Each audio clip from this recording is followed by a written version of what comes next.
जय हिंद साथियों, स्वागत है आप सभी का क्लास 12 फिजिक्स की एक और इम्पोर्टेंट वीडियो में। तो जैसा कि आप सभी को भाई थ्योरी वाला पोर्शन तो हर एक यूट्यूब चैनल पर पढ़ाया जा रहा है, बट न्यूमेरिकल कोई भी यूट्यूब चैनल पर आपको नहीं सिखा रहा है। तो मेरे चैनल पर भी आप लोग को थ्योरी ही पढ़ाई जा रही है, बट मेरा क्या है कि आपका एक भी नंबर एग्जाम में नहीं कटना चाहिए अगर आप मेरे चैनल पर आए हो पढ़ने मेरे पे विश्वास करके। तो अगर आप लोग क्या है कि मेरे चैनल पे जुड़े रहते हो तो आप लोग को हम न्यूमेरिकल भी कवर कराएंगे, डेरिवेशन भी कवर कराएंगे और इम्पोर्टेंट थ्योरेटिकल पार्ट भी आपको हम कवर करवाएंगे। तो जैसा कि आप लोग अगर खुद से ये चीज़ एनालिसिस कर लो, कोई भी सेट उठा लो यार, उसमें अगर आप न्यूमेरिकल जोड़ लो तो 15 से 20 नंबर के केवल आपको न्यूमेरिकल ही मिल जाएंगे 70 नंबर के पेपर में। तो आपका एक भी नंबर नहीं कटना चाहिए। इसी उद्देश्य के साथ हम आप लोग को सभी न्यूमेरिकल भी जो भी इंपॉर्टेंट हो सकते हैं मेरे से, मैं आपको करवाने की कोशिश कर रहा हूँ। तो आप लोग का भी फर्ज बनता है मेरा भी सपोर्ट करो यार, चैनल को सब्सक्राइब करो, ज़्यादा से ज़्यादा वीडियो को शेयर करो और प्यारा सा कमेंट जरूर करिएगा। तो चलिए आज की इस प्यारी सी वीडियो को हम लोग स्टार्ट करते हैं। और न्यूमेरिकल तो आप लोगों ने पढ़ ही लिया होगा, आई होप। अब बहुत से लोगों को आप में से ये नहीं आ रहा होगा, तो कोई परेशानी की बात नहीं। अब आप लोगों ने इस वीडियो पर क्लिक कर दिया है, मेरे चैनल पर आ गए हो, तो ये क्या, इससे 10 गुना कठिन भी न्यूमेरिकल आप लोग कर ले जाओगे। तो चलिए जल्दी से अपनी इस वीडियो को हम लोग स्टार्ट करते हैं।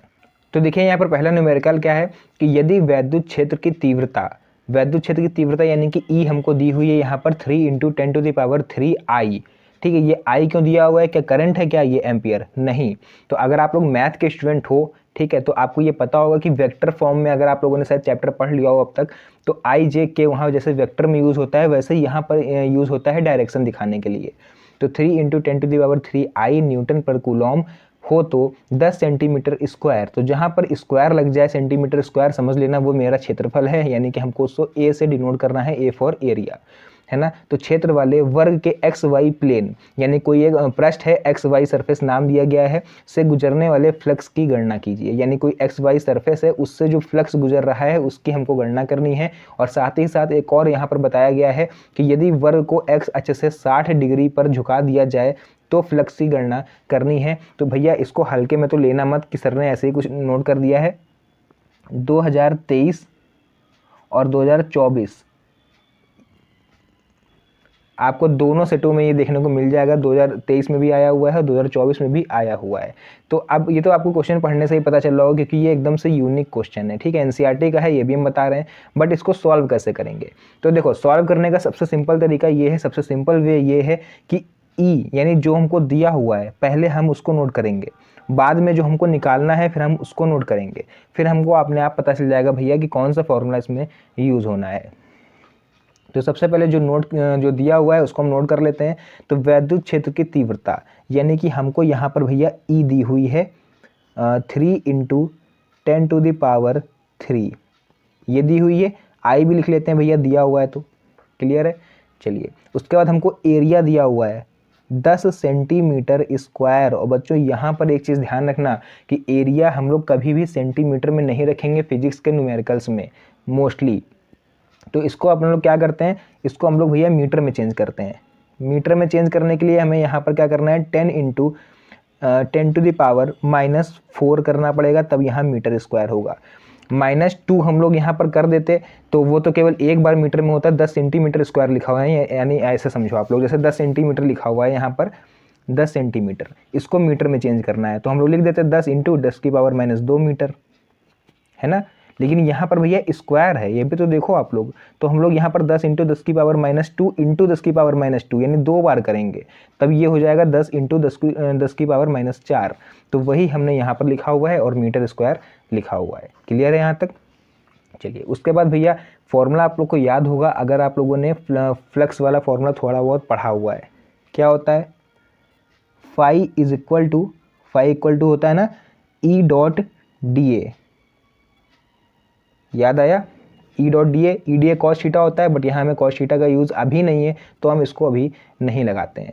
तो EDA दिया हुआ है तो सिंपली हम यहाँ पर क्या कर देते हैं, या चलिए एक काम करते हैं, EDA कॉस थीटा साथ में लेके चलते हैं।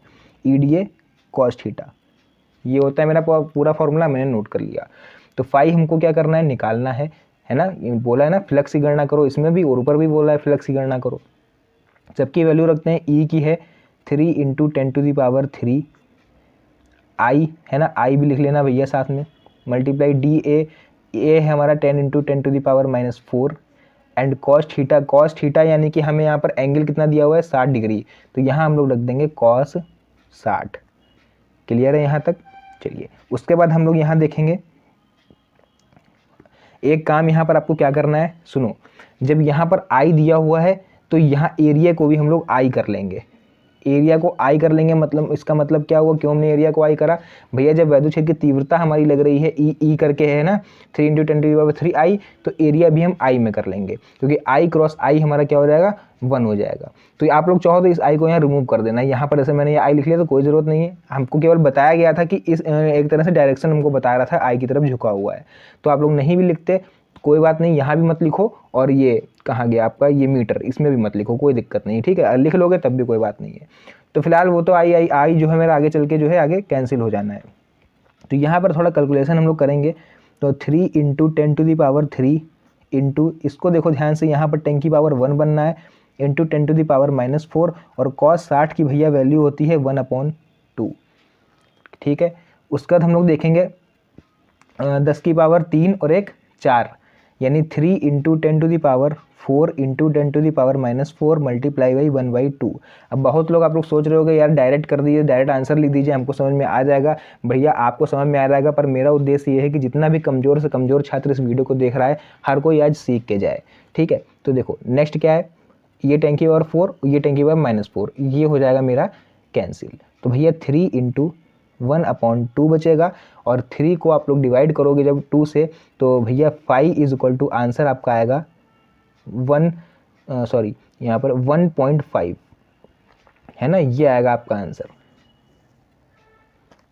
जो भी होता है वोल्ट मीटर जो भी है आप लोग इसमें लगा सकते हो। तो ये इस तरह से हमने देखो इस क्वेश्चन को फिनिश कर लिया। कितना कठिन लग रहा था क्वेश्चन देखने में, बट आपने इसका सॉल्यूशन देखा, एकदम सिंपल शब्दों में मैंने बताया। चलिए इसी तरह से हम लोग देख लेते हैं अपना सेकंड क्वेश्चन। इसी तरह से देखिए नेक्स्ट क्वेश्चन है मेरा कि एक समान वैद्युत क्षेत्र सदिश, सदिश मीन्स यहाँ पर दिशा के साथ, जो दिशा के साथ हो उसको बोलते हैं सदिश, है ना।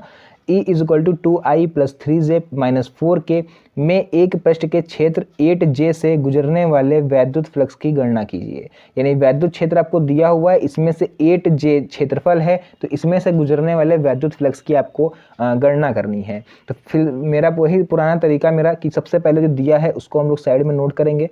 तो E = भैया दिया हुआ है 2I + 3J - 4K। तो भैया जो दिया होता है उसको हमने यहाँ पर पहले नोट कर लिया। एक चीज़ और दी हुई है हमको यहाँ पर, एरिया = दिया हुआ है 8J, तो ये हमने नोट कर लिया। फॉर्मूला मेरा वही पुराना वाला यहाँ पर लगेगा जो अभी हम यहाँ पर एक सेकंड हमको यहाँ पर फाइंड क्या करना है, फाई, है ना। तो अब हमारा यहाँ पर फॉर्मूला क्या हो जाएगा, फाई = EA। ध्यान देना यहाँ पर EDA cos थीटा नहीं लगेगा। cos थीटा हम जब लगाते हैं यहाँ पर जब हमें यहाँ पर कोई एंगल दिया होता। फालतू में अपना सरदर्द मत कर लेना cos थीटा लिख के, फिर आपने cos थीटा लिख दिया फिर उसको काटो तो एग्जामिनर का दिमाग वहीं पर जाएगा कि इसका मतलब लड़के को ये क्वेश्चन नहीं आता है, वो कंफ्यूज था। तो फर्जी में मत लिखना, पहले क्वेश्चन अच्छे से पढ़ लेना। अब यहाँ पर देखो फाई हमको फाइंड करना है, E हमको दिया हुआ है 2I + 3J - 4K and dot लगा दोगे, एरिया हो जाएगा 8J। इस तरह से है। अब बहुत से लोग को अगर नहीं पता होगा, क्योंकि मैथ के स्टूडेंट देखो जो होंगे उनको तो पता होगा इसको सॉल्व कैसे करना है, और आई थिंक उन्होंने आंसर भी अब तक नोट कर लिया होगा। बट यहाँ पर क्या है, जो बायोलॉजी के स्टूडेंट हैं उनको थोड़ी सी प्रॉब्लम होगी, क्योंकि IJ दिया हुआ है, ऐसे कैसे हम मल्टीप्लाई कर दें। तो भैया उन लोग के लिए हम यहाँ पर क्लियर बताना चाहेंगे कि IJ इधर दिया हुआ है, इधर IJ है नहीं है, इधर केवल J है। तो जो है उसी के साथ मल्टीप्लाई करा देते हैं ना हम लोग, I और K को छोड़ देते हैं। तो J की मल्टीप्लाई J से कराएंगे तो 1 और 8 की 3 से कराओगे तो भैया 24। क्लियर है, वोल्ट मीटर। बस आंसर आ गया अपना, ज़्यादा इसमें सोचना नहीं है। क्योंकि जो यूनिट आपको दी हो, फॉर एग्जांपल एग्जाम में आपके कोई ऐसा क्वेश्चन फंस जाए कि IJ दिया है, K नहीं, IJ इधर दिया है, इधर IJ तीनों दिए हैं, तो IJ मतलब जो मिल रहा है उसी से मल्टीप्लाई करा दो, जो भी एक मिसिंग है उसको वहीं पर उसी हाल पर छोड़ दो। क्लियर है। तो ये मेरा आंसर आपको दिख रहा होगा, बस 24 वोल्ट मीटर मेरा आंसर आ चुका है। उसका देखिए एक और क्वेश्चन मैंने यहाँ पर नोट किया है भैया, 2024 में आया हुआ। सभी रिपीटेड क्वेश्चन ही आपको मेरे चैनल पर कराए जाते हैं, फालतू का कुछ भी नहीं पढ़ाया जाता है, क्योंकि मुझे पता है कि आपका इस समय एक एक मिनट बहुत ही ज़्यादा कीमती है। तो मैं ये ट्राई करता रहता हूँ कि आपका एक भी मिनट फर्जी का वेस्ट ना हो, क्योंकि हर एक बीतता हुआ एक मिनट आपको आपके बोर्ड एग्जाम के नज़दीक लेकर जा रहा है। तो भैया ये क्वेश्चन पढ़ लो कि किसी घन के केंद्र पर 10 × 10⁻⁶ कूलॉम का आवेश रखा हुआ है। तो घन के एक फलक से गुजरने वाले फाई की गणना कीजिए। यानी कि अगर हम लोग घन का कुछ डायग्राम बनाएं तो भैया वो हमारा इस तरह से बनेगा घन का डायग्राम कुछ, है ना। तो ये क्वेश्चन बोल रहा है कि घन के केंद्र पर, यानी केंद्र पर यहाँ पर रखा हुआ है हमारा आवेश 10 × 10⁻⁻6 और बोल रहा है कि घन के एक फलक से, यानी किसी एक फलक से, इधर से फ्लक्स कितना निकल रहा है या फिर इधर से फ्लक्स अगर आ रहा है तो कितना जा रहा है ना। फ्लक्स का डायग्राम मेरा कुछ इस तरह से होता है, आप लोगों ने बनाया होगा, इस तरह से बनाते हैं ना सभी लोग, इस तरह से ऐसे फ्लक्स। तो वही यहाँ पूछ रहा है, मान लो यहाँ केंद्र पर आवेश रखा हुआ है तो किसी भी एक फलक से, यानी इधर से आ रहा हो या इधर से आ रहा हो आवेश तो इधर निकल रहा हो, मतलब कुछ भी करके हमको बताना है कि एक फलक से गुजरने वाले फाई यानी वैद्युत फ्लक्स का मान। कैसे बताएंगे? तो यहाँ पर इसी सॉल्यूशन के लिए भैया एक थ्योरम बनाई गई थी, बाई गॉस थ्योरम। तो गॉस का थ्योरम इसका सबसे बढ़िया एग्जाम्पल है इसको सॉल्व करने का। तो गॉस की प्रमेय हमारी क्या कहती है, phi is equal to Q upon epsilon naught. हालांकि वहाँ पर 6 होता है बट यहाँ पर हम लोग यूज़ नहीं करेंगे। तो यहाँ पर कुछ नहीं करना है, क्यू कितना दिया हुआ है 10 × 10⁻⁻6, तो लिख लो 10 × 10⁻⁻6 एंड एप्सिलॉन नॉट की वैल्यू सबको पता होती है, क्या होती है 8.85 × 10⁻⁻ का कितना होता है 22 माइनस का 12। ठीक है, तो माइनस का 12 कहाँ जाएगा, ऊपर जाएगा जब हम लोग इसको सॉल्व करेंगे। चलिए यहीं आगे सॉल्व कर लेते हैं। तो ये हो जाएगा 10 × 10⁻⁻6 × 10 प्लस का 12, क्योंकि माइनस का है ऊपर जाके प्लस का, अपॉन में 8.85 बचेगा। तो भैया इसका देखो इधर थोड़ा कर लेते हैं साइड में। अगर इस पॉइंट को हम हटाएं तो यहाँ पर 2 जीरो और बढ़ेंगे, तो यहाँ यानी 10⁻³ बनेगा, क्लियर है। इनटू यहाँ पर क्या बचा, मल्टीप्लाई में घाते ऐड होती हैं तो यहाँ 12 में से 6 गए 6, यानी 10⁻6 अपॉन में 885 बचा हुआ है। ऊपर हो जाएगा 1 × 10⁻9 कर लें, कोई दिक्कत नहीं है, 1 तो हो सकता है, अपॉन में 885, क्लियर है। फिर आप क्या करोगे, जब इसको भाग दोगे ना, इसको भाग दोगे तो आपका आ जाएगा 1.88, हालांकि पॉइंट में आएगा फिर आप उसको खिसका लोगे पॉइंट से, तो यहाँ पर 10⁵ सॉल्व करके देखना इसका आंसर आ जाएगा। नहीं आता है तो आप लोग कमेंट सेक्शन में बताइएगा, हम ट्राई करेंगे कि इसमें नेक्स्ट जो भी वीडियो आएगी उसमें हम इसका जो है कैलकुलेशन आपको करवा देंगे याद से। तो फिलहाल आज की इस इंपॉर्टेंट वीडियो को हम लोग यहीं पर एंड करते हैं। अगर ये न्यूमेरिकल्स आपको पसंद आ रहे हैं तो आप लोग कमेंट सेक्शन में बताइए, अपना प्यार दिखाइए, जिससे मुझे भी मोटिवेशन मिले आप लोग के लिए ऐसे और न्यूमेरिकल्स और वीडियो तैयार करने का। तो फिलहाल आज के लिए वीडियो को यहीं पर एंड करते हैं, मिलते हैं नेक्स्ट वीडियो में एक और अच्छी इंटरेस्टिंग मज़ेदार वीडियो के साथ। तब तक के लिए धन्यवाद, जय हिंद।